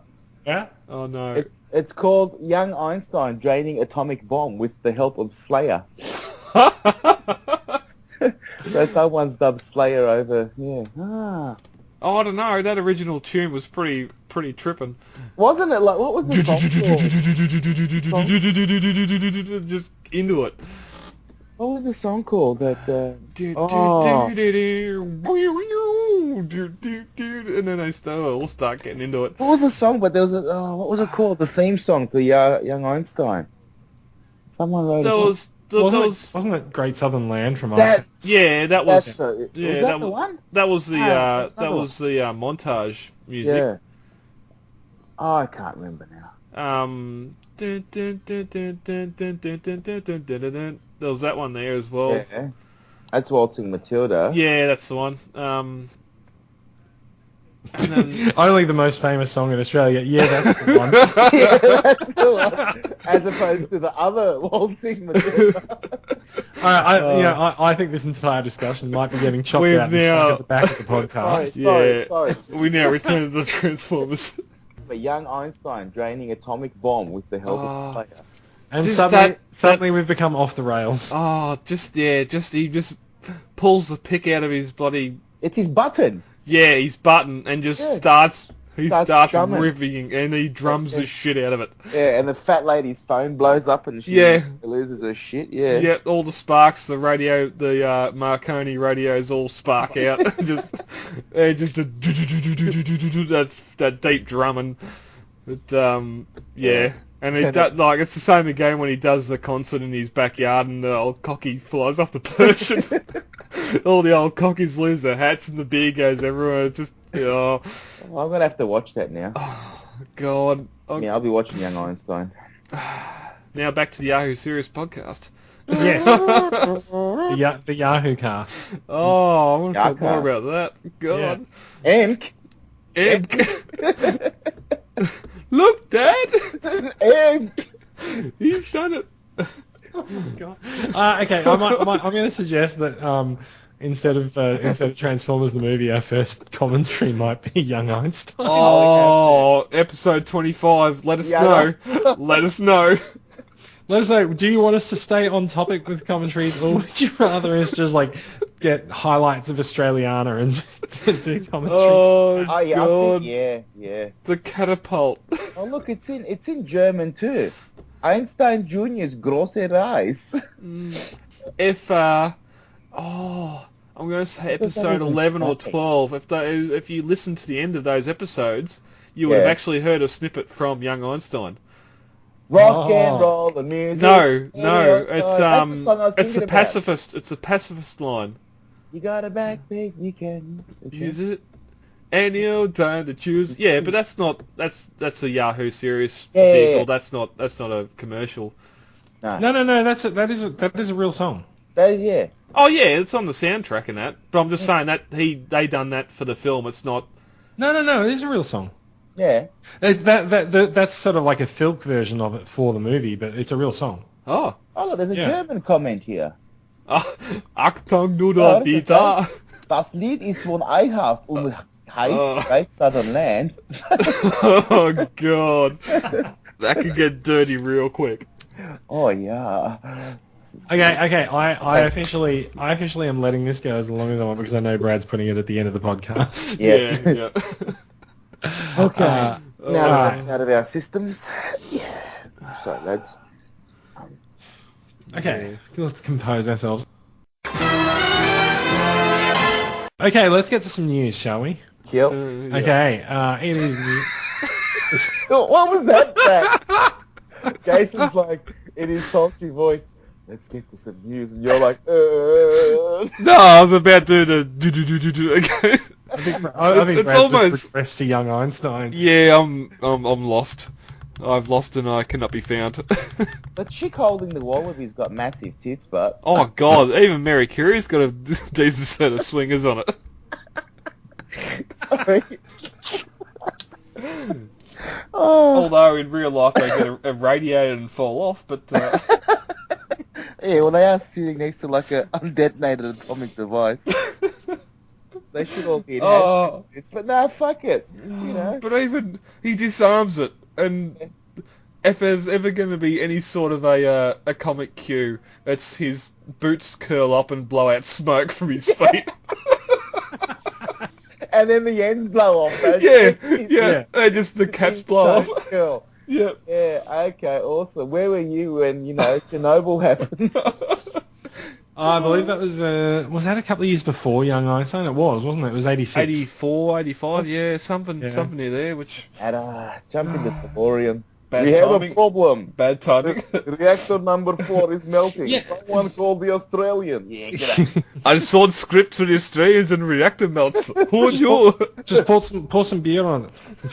Come on, Albert, save the world. And now I'm curious. Anybody got a can of Foster's? Oh dear. So my go-to Russian voice, since we were talking about go-to Arnold voices before the show, like my go-to Russian voice is just like a Russian mobster. I'm like, yeah, nice podcast. Would be shame if something happened to it. Which now we're recording properly. People will actually be able to hear because it's a redo from like episode 8 and it was all staticky and cutting out. Oh, have I done that before? Shit. Okay. That's alright, you're right. What I need to work on? I need to work on my Wolf Creek voice. Yeah, g'day, mate. Very nice. What are you buggers doing down there? Squeal, Peggy. Okay.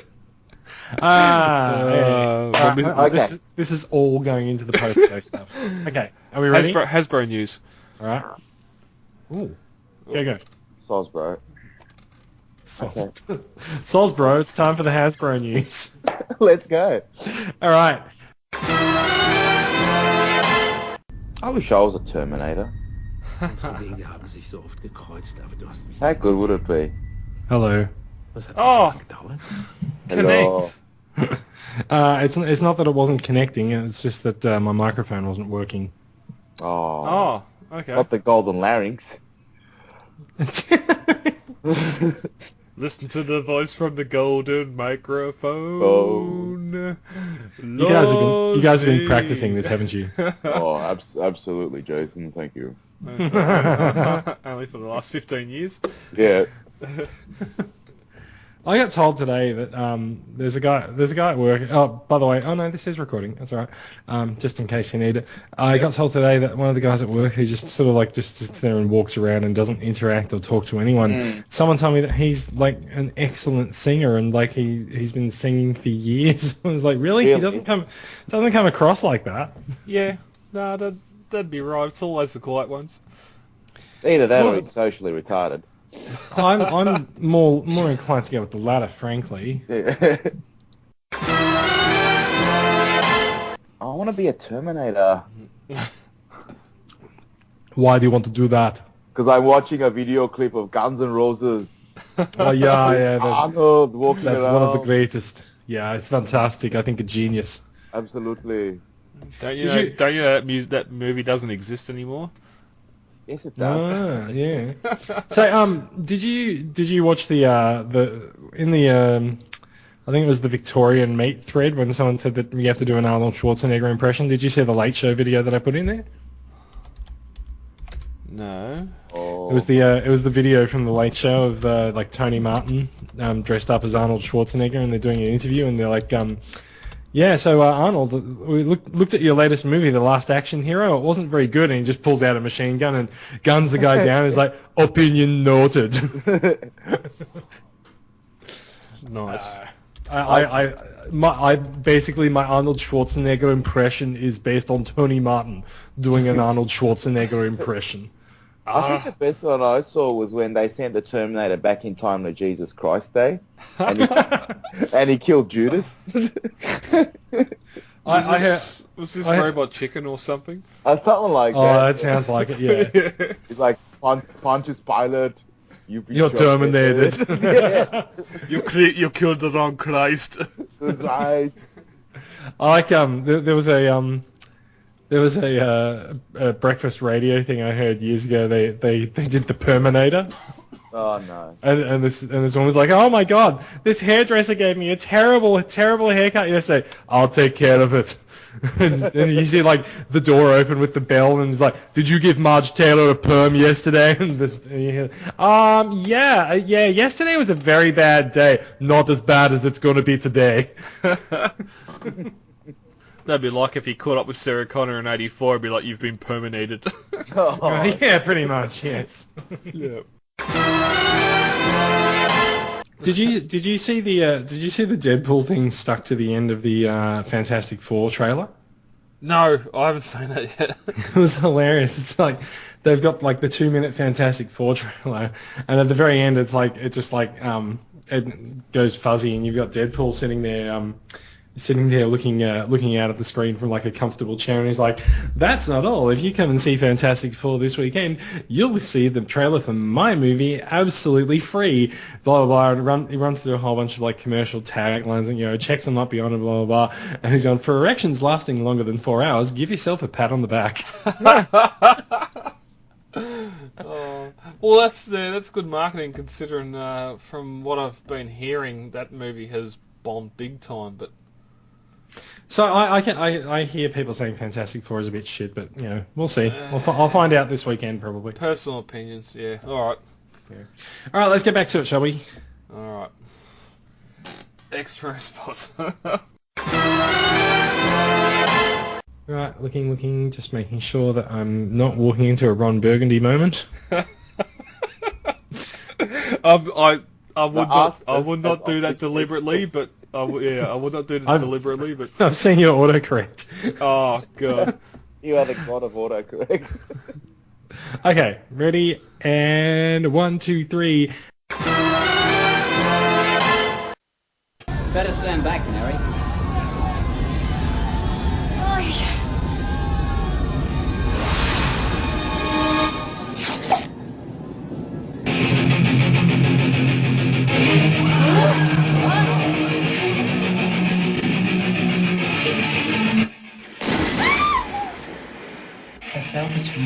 Yes, crikey, yes. Four time. Four time. That'll drain the power out of anything.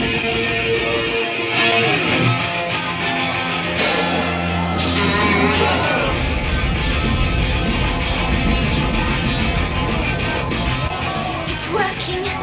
Whatever you are doing, keep doing it. It's working.